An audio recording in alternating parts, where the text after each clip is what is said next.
안녕하십니까. 3월 6일 저녁 김경국TV 시작하겠습니다. 원로 헌법학자인 허영 경희대 로스쿨 석좌교수와 이인호 중앙대 법학대학원 교수가 헌법재판소에 제출한 의견서, 그리고 헌법재판소 내부의 분위기, 또 조선일보 법조팀 기자들의 탄핵 인용파 재판관과 반대파 기각파 재판관에 대한 분석 내용을 차례로 말씀드리겠습니다. 초대 헌법재판연구원을 지낸 원로 헌법학자 허영 경희대 로스쿨 석좌 교수는 윤 대통령 탄핵 심판은 법이 규정한 절차를 지키지 않은 사기 탄핵이라며 절차적 위법성을 지적했습니다. 윤석열 대통령 측은 오늘 헌법재판소에 의견서를 제출하면서 허 교수의 11쪽 분량의 의견서를 비롯한 법학계의 의견서를 첨부했습니다. 허 교수는 의견서에서 국회 측에서 탄핵 소추 안중 내란죄를 철회하겠다고 했는데 이를 헌재가 수용해서 사기 탄핵을 용인했다고 적었습니다. 아울러 허 교수는 윤 대통령 탄핵 심판은 수사 또는 재판 중인 사건의 서류 송부 촉탁을 금지한 헌법재판소법 32조를 위반했다고도 지적했습니다. 정인신문 과정에서 피청구인인 윤석열 대통령 측 참여권을 보장하지 않은 점 역시 절차상 위법 사례로 적시했습니다. 문영배 헌법재판소장 권한대행의 나는 우리법 연구회에서도 가장 좌측에 있다는 등의 과거 발언 역시 부적절한 언행이라면서 문제점으로 지적했습니다. 윤 대통령 측은 의견서에서 12.3 비상계엄은 위헌 위법성의 실체적 요건이 미비하며 대권 행사는 심판 대상이 아니다라면서 각하를 주장했습니다. 윤 대통령 측은 관계인 진술에 대해서도 회유와 강압에 의해 조작됐다고 주장하면서 증거가 없으므로 탄핵 심판 청구는 기각돼야 한다고 했습니다.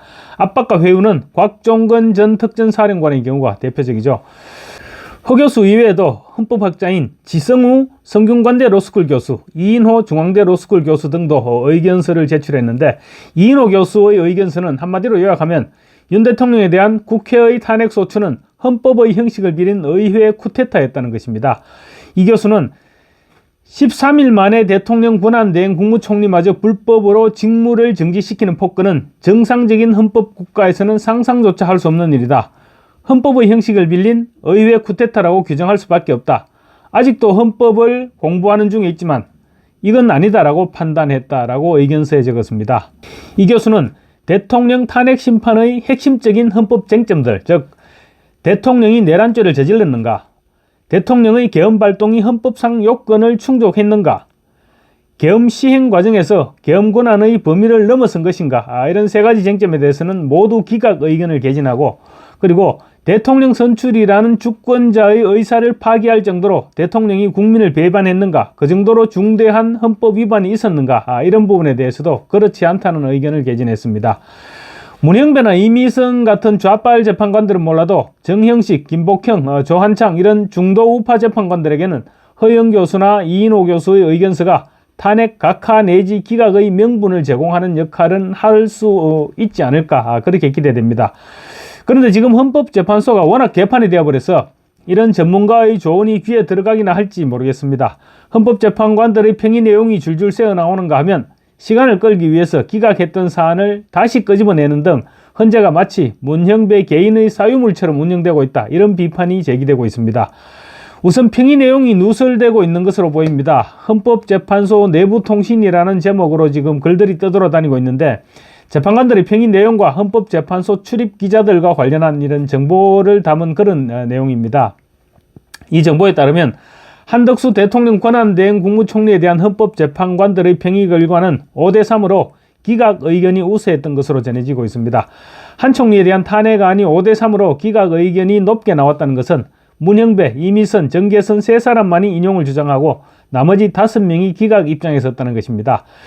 너무나 명백한 기각 사유 앞에 김영두는 물론이고 정정미까지 돌아섰다는 의미입니다. 분위기가 이렇게 흘러가게 되면 윤석열 대통령에 대한 탄핵 선고 역시 기각 내지 각하가 유력시 될 수 있습니다. 한 총리 탄핵안에 대한 이런 평의 결과가 민주당으로 흘러들어갔고, 그래서 어제 저도 방송했지만 이재명과 박찬대가 갑작스럽게 마흔역 임명 문제를 다시 끄집어내게 됐던 것입니다. 헌법재판관들의 내부 기류가 전해지면서 이재명과 민주당에 비상이 걸렸던 것입니다. 한덕수 총리에 대한 탄핵안을 기각하게 될 경우 최상목 대행이 서명했던 각종 서류들에 대한 대해 한 총리가 제거하지 않을 경우 또 무효가 되는 그런 문제가 발생합니다. 당장 조한창, 정계선 두 헌법재판관에 대한 임명안을 한 총리가 어떻게 처리하게 될지도 모릅니다. 한 총리는 처음부터 권한대행의 권한 행사는 극히 제한적이어야 된다, 이런 판단을 가지고 있었습니다. 그래서 헌법재판관들의 임명을 거부했는데 그것 때문에 민주당이 탄핵을 했죠. 또 한 총리에 대한 탄핵안이 만약에 5대3으로 기각될 경우 윤석열 대통령의 탄핵안도 비슷한 방향으로 흘러가게 될 것이라고 판단한 문형배가 한 총리의 탄핵안 선고를 연기하고 검찰의 12.3 비상계엄 당일 국무회의와 관련한 피의자 신문조서와 참고인 진술조서 등의 수사기록 송부 촉탁을 요청했는데 터무니없는 무리수죠. 자기가 한번 기각해놓고 이제 다시 요구를 했던 것인데 또 그나마도 검찰에서 거부를 했습니다. 망신살이 뻗친 거죠.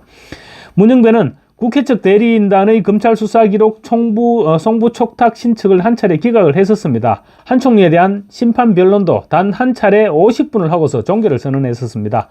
그런데 막상 평의를 해보니까 한 총리의 탄핵안이 5대3으로 기각 의견이 높게 나오니까 평의를 지연시키기 위해서 뒤늦게 또 자기가 기각시켰던 검찰 수사 기록을 검찰에 다시 요청했는데 검찰은 수사 중이란 이유로 거부했던 것입니다.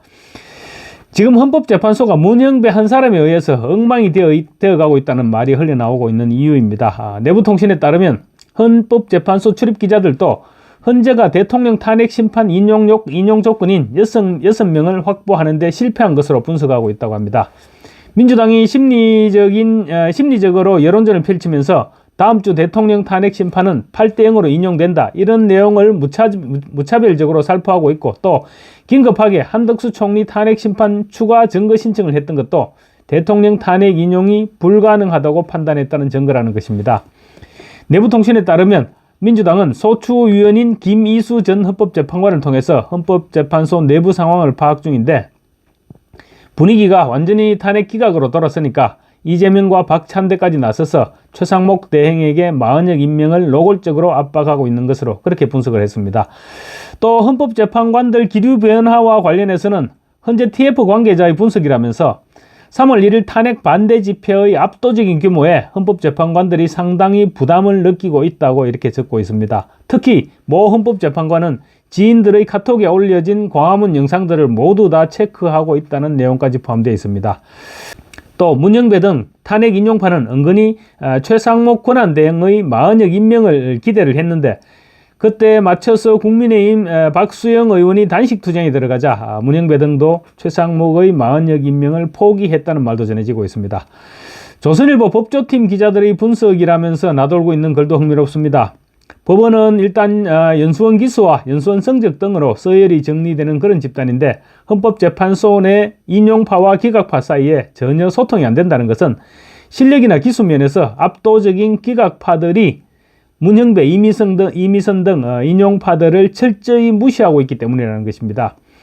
고등법원 부장판사가 엘리트 판사들이 거치는 정통 코스인데 탄핵 기각파 4사람은 모두 고등법원 부장판사를 역임했습니다. 기수별로 보면 김형두는 조선일보 법조팀은 김형두 재판관도 일단 기각파로 분류를 했다는 것입니다. 기수별로 보면 김형두는 법원 행정처 차장 출신의 엘리트이고 정형식 역시 법원장 출신 엘리트 재판관입니다. 그리고 또 조한창은 양승태 전 대법원장 사건으로 법원장을 하지는 못했지만 최우선 후보였고 김복형 역시 조희대 대법원장이 항상 픽할 정도로 우수 재판관이었다고 합니다. 그래서 이들 4사람은 모두 자부심이 대단하다는 것입니다. 판사들이 또 중요하는 연수원 기수도 4사람 모두 김형두, 정형식, 조한창, 김복형 순서대로 17, 18, 19, 24기입니다. 그러나 문형배와 정정민은 지방에서만 근무했던 향판 출신 고등부장이고 또 이미선은 지방법원부장 출신이며 정계선은 지방법원부장인데 선거제로 서울서부지방법원장이 된 케이스입니다. 앞선 4사람의 경력과는 비교가 되지 않는 것이죠. 말하자면 실력 측면에서 기각파들보다 인용파들이 형편없는 하수라는 것입니다.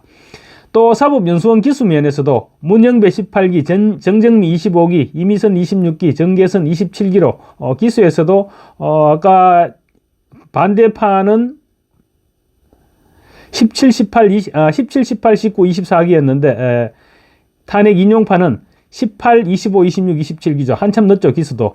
기수면에서도 이렇게 한참 밀리기 때문에 기각파들이 인용파들을 그야말로 개무시하고 있다는 것입니다. 그래서 대통령 탄핵 평의가 열린다면 기각팀이 인용팀을 압도하게 될 것이라는 분석입니다. 특히 실력이나 경륜 면에서 탄핵 인용팀은 수준 이하인데다가 문영배, 이미선의 경우 퇴임 이후 각종 조사 대상이 될 수도 있는 그런 입장이기 때문에 재판관들 사이에서 리더십을 완전히 상실했다는 것입니다. 따라서 대통령 탄핵 결론은 4대4로 기각이 될 것이란 게 조선일보 법조팀의 분석이라고 합니다. 물론 이 분석이 100% 맞는다고 볼 수는 없겠죠. 그렇지만 법조계에서 연수원 기소와 성적을 중요시한다는 사실은 팩트입니다. 그런 만큼 나름대로 일정 부분은 설득력이 있는 분석으로도 볼 수 있을 것 같습니다. 감사합니다.